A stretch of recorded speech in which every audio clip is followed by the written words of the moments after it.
Amalnya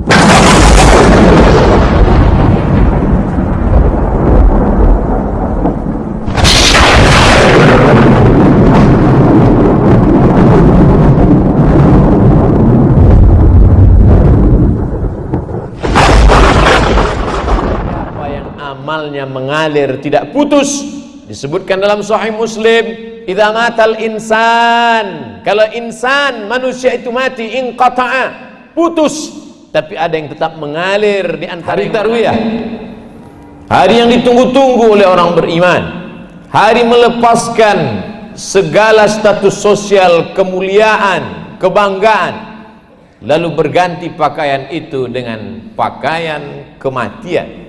Warnanya putih, tidak berjahit, hanya 2 helai bagi laki-laki, sehelai penutup dari pusar ke bawah, sehelai menutup tubuh di atas. Dan nanti malam adalah malam pertama memakai pakaian kematian.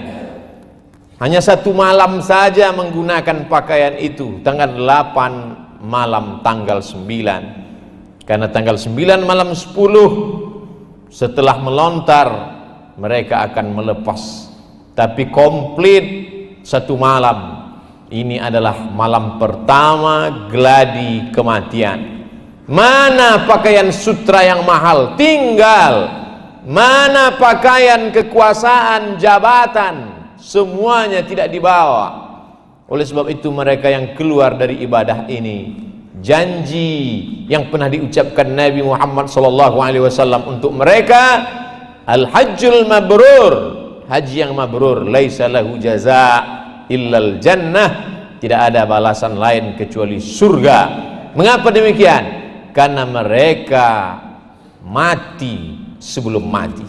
Mereka sudah merasakan pakaian kematian sebelum mati itu datang. Mereka sudah merasakan 1 malam di alam kubur sebelum mereka masuk ke alam barzakh. Itu inti daripada ibadah. Oleh sebab itu orang yang tidak memahami hakikat ibadah hanya bermain-main saja, berputar-putar di samping Ka'bah, berlari-lari dari Safa dan Marwah, melontar jumrah ula, wusta dan aqabah, berganti pakaian, tertawa terbahak-bahak, dan setelah itu tak berkesan sama sekali, maka tak ada hakikat ibadah yang melekat dalam hati sehingga merubah perilaku. Tanggal 8 ini semua manusia yang beriman kepada Allah Subhanahu wa taala sampai hari ini, kalaulah tidak dibatasi karena sempitnya tempat, ruang dan waktu, tidak terhitung berapa banyak orang yang ingin berangkat. Tapi begitu jumlah manusia bertambah, sedangkan luas padang Arafah tidak pernah bertambah luas, maka satu-satu solusi adalah kuota jatah keberangkatan. Satu daerah membayar ongkos naik haji sampai menanti 10-20 tahun lamanya. Apa yang dinantikan? Apa yang ditunggu-tunggu? Yang ditunggu itu hanyalah merasakan pakaian kematian, merasakan mati sebelum mati, merasakan melepaskan status sosial. Tidak ada lagi yang dihormati dan dimuliakan, karena semuanya adalah calon-calon bangkai yang akan dimakan cacing tanah. Tidak ada lagi yang dibanggakan. Oleh sebab itu keluar dari ibadah, keluar dari wukuf, keluar dari haji, hilang angkuhnya, hilang sombongnya, lepas dari segala keegoan, keakuannya. Itulah mereka yang sudah lulus dalam ujian ibadah. Syahadat dia lulus, berkata asyhadu an la ilaha illallah wa asyhadu anna muhammadan rasulullah. Salat lulus, subuh, zuhur, asar, maghrib dan isya, bahkan ditambah dengan duha dan tahajud qabliyah, ba'diyah, witir. Puasa lulus, 14 jam lamanya menahan makan, menahan minum. Tapi ketika diminta untuk melepaskan pakaian kebesaran, diminta untuk meninggalkan dunia sejenak, maka bangkit cintanya kepada dunia. Wa tuhibbunal mala hubban hubban jamma, kamu amat sangat cinta kepada dunia sebenar sekuat-kuat cinta. Oleh sebab itu, maka dalam puncak ibadah dalam Islam adalah ibadah menunaikan fardhu haji bagi setiap yang beriman. Tapi Rasulullah SAW melaksanakannya sekali saja. Kenapa demikian? Karena beliau ingin mengajarkan bahwa ada ibadah lain di tanah air, berbagi kepada orang lain.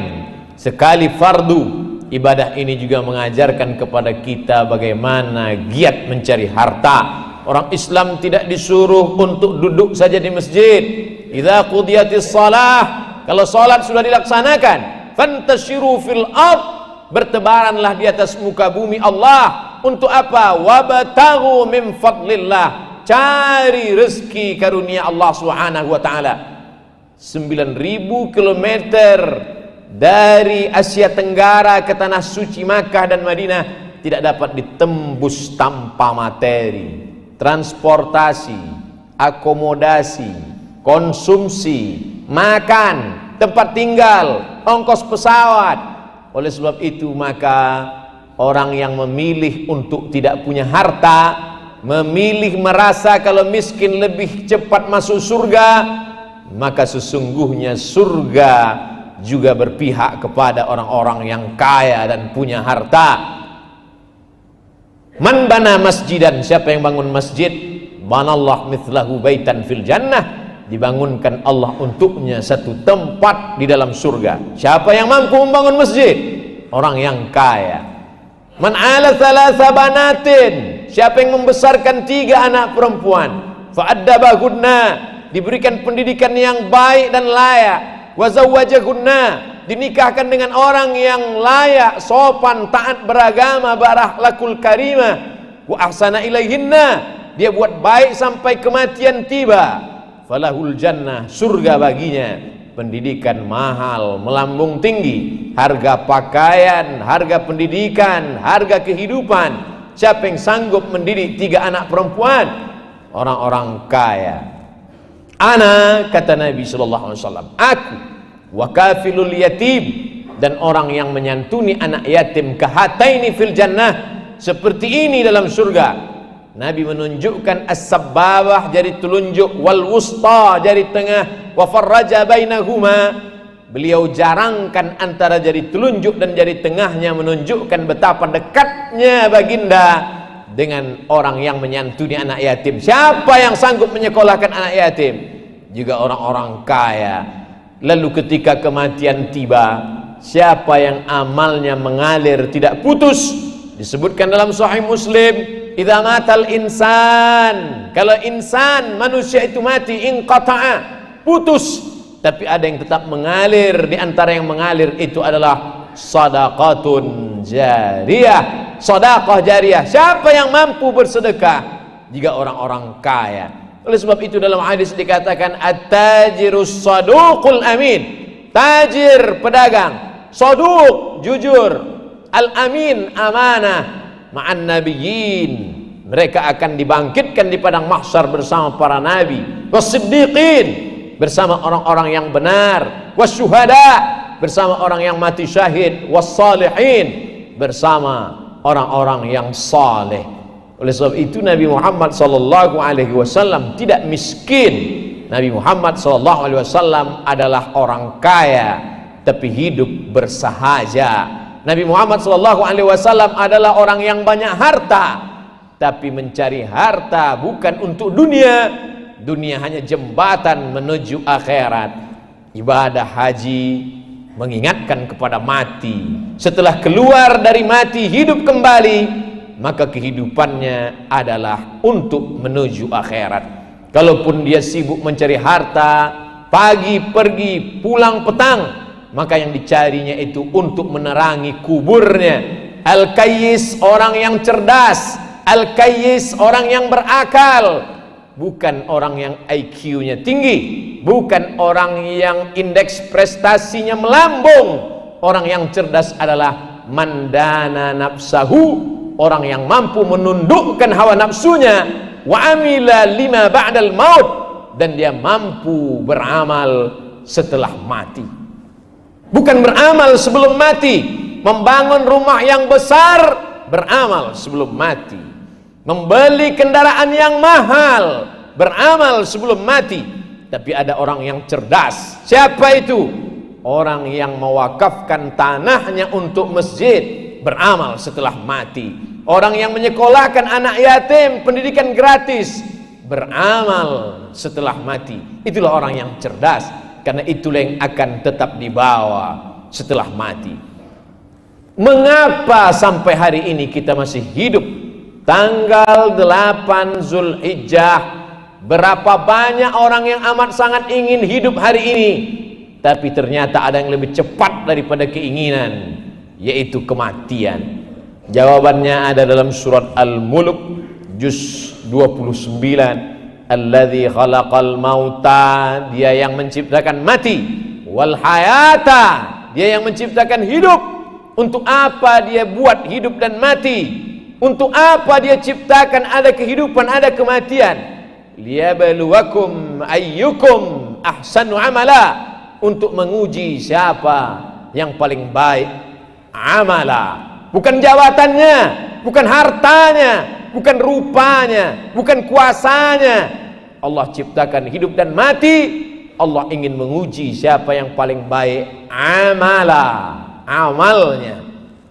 Hai orang yang kaya, hai orang yang punya kuasa, semua akan sirna, tinggal tak berkesan apa-apa, karena dunia ini hanya sementara. Yang kekal abadi adalah illal ladzina amanu, kecuali iman, wa amilus salihat, dan amal saleh.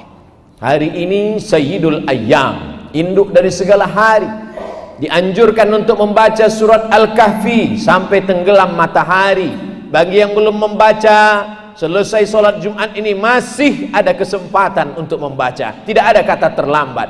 Man qara'a surat Al-Kahfi yaumal jumu'ati, siapa yang membaca surat Al-Kahfi hari Jumat, adha'a lahu min nur, Allah terangi, Allah beri dia pencerahan, ma bainal jumu'ataini, sampai Jumat yang akan datang. Selama 7 hari ini hatinya akan terang, membedakan antara yang hak dan batil. Kita bisa melihat bukan karena kita punya mata, tapi karena ada cahaya pencerahan dari Allah Ta'ala. Yang hari ini terlambat, yang hari ini sakit, yang hari ini sedang berada di jalan tol dalam perjalanan panjang, dapat melihat berapa banyak orang yang duduk-duduk di tepi jalan tidak sholat Jumat. Butakah mereka? Tidak. Mereka tak mendapat pencerahan, tak dapat membedakan mana hak, mana batil, mana bengkok, mana lurus.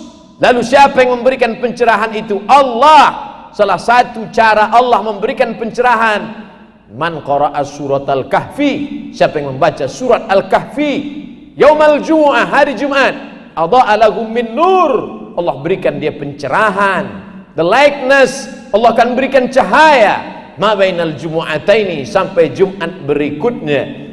Di antara isi ayat surat Al-Kahfi, ayat yang terakhir 110, apa kata Allah Subhanahu wa taala? Faman kana yarju liqa'a rabbih, siapa yang berharap berjumpa dengan Allah, falyamal amalan salihah, tak ada cara lain, hanya 2 saja. Pertama, falyamal amalan salihah, hendaklah dia beramal saleh. Yang hari al-amalus salihu fihinna ahabbu ilallah, 360 hari dalam setahun, tidak ada hari yang paling disukai Allah, tidak ada hari yang paling dicintai Allah untuk beramal min hadhil ayyamil ashri, melebihi 10 hari ini. Hanya tinggal 3 hari saja, 8, besok 9, dan kemudian hari Sabtu, hari Ahad, berakhirlah 10 hari yang dimuliakan Allah itu. 7 tak dapat kita ulang lagi. Menetes air mata darah, lan tarji'al ayyamul lati madat, tak akan terulang hari yang sudah berlalu. Jumat ini pun sudah habis setengah hari, kita hanya ada kesempatan 2 hari setengah lagi. Inilah kesempatan, dia akan datang lagi tahun depan. pasti insya Allah 10 hari ini akan datang lagi tahun depan. Tapi apakah kita masih ada di dalam hari-hari itu? Tak ada jawaban pasti. Manfaatkanlah hari terbaik ini dengan amal-amal saleh, membaca Al-Quran, berzikir, berinfak, bersedekah, wa tawasau bil haq wa tawasau bis sabr. Barakallahu li wa lakum fil Qur'anil azim wa nafa'ani wa iyyakum bima fihi minal ayati wadh-dhikril hakim wa taqabbala minni wa minkum tilawatahu innahu huwal ghafurur rahim.